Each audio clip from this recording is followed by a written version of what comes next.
Hi, and welcome to Palo Alto Immigration. I'm Josette, founding attorney at Palo Alto Immigration, and today I'd like to talk to you about marriage equality and immigration, how the two go together, because indeed they do. First, let's talk about when the spouse is outside of the United States, or the intending spouse is outside of the United States. If you live in a country where there is marriage equality, then absolutely you can get married in your home country. Your U.S. citizen spouse can either stay there with you or return to the United States, as is the personal circumstances, and then the U.S. citizen spouse files the I-130 as any marriage case would be filed.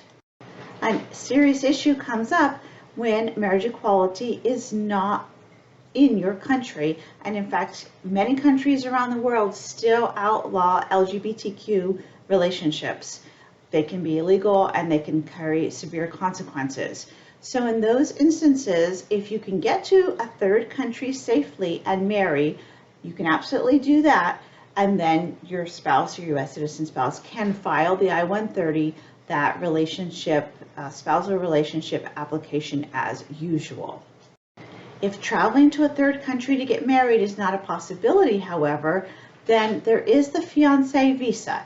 USCIS will and Department of State will process a K-1 visa for fiancés.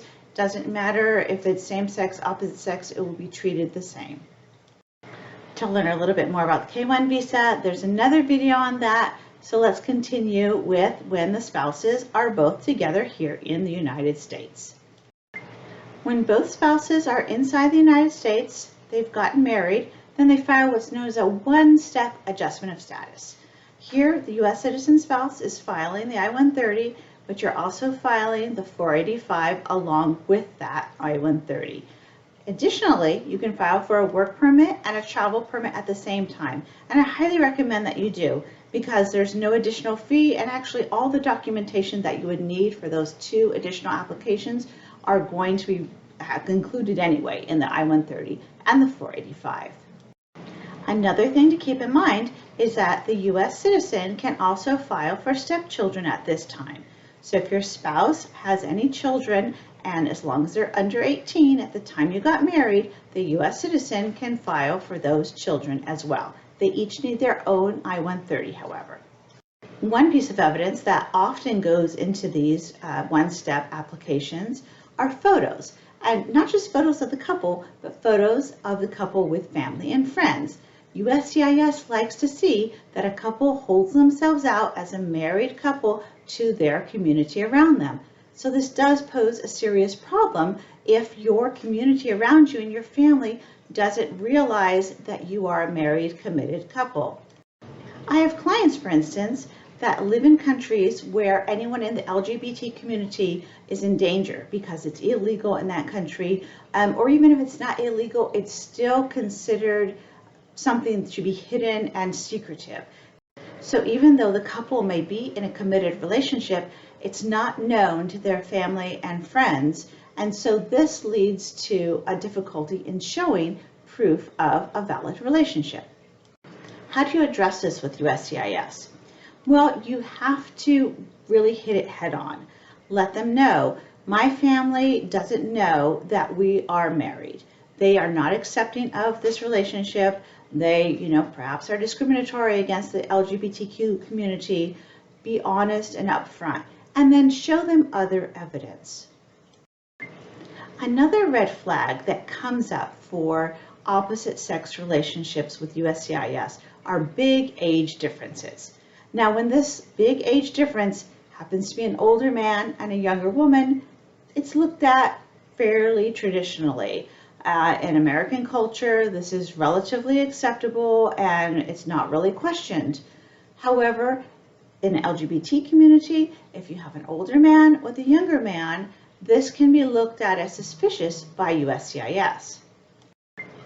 If this needs to be addressed, then it should be addressed again head on, and that many couples have age variations, and this is true whether they are same sex or opposite sex.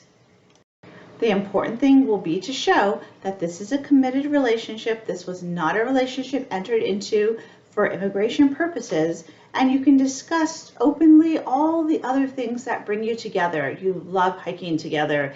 You have a love of different kinds of art or movies, things that you do have in common.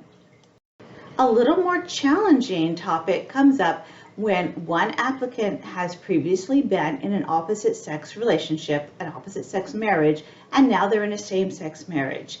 USCIS may see this as a red flag and ask many questions. This is something that USCIS should be trained on, but there are many people in the LGBT community that only came out much later in their life. Maybe they only realized much later in their life. And so to have an opposite sex relationship and marriage earlier absolutely does not mean that you cannot go forward with your same-sex marriage and immigration. Marriage equality is a critical, basic human right, and USCIS should recognize this. They must recognize this. If you run into any difficulties, first ask to speak to a supervisor during your interview. You are absolutely entitled to ask for a supervisor, ask for someone who has some training in LGBTQ topics so that they can conduct the interview in a respectful and appropriate manner. I hope this has been helpful. Again, I'm Josette at Palo Alto Immigration. Congratulations on your wonderful new marriage.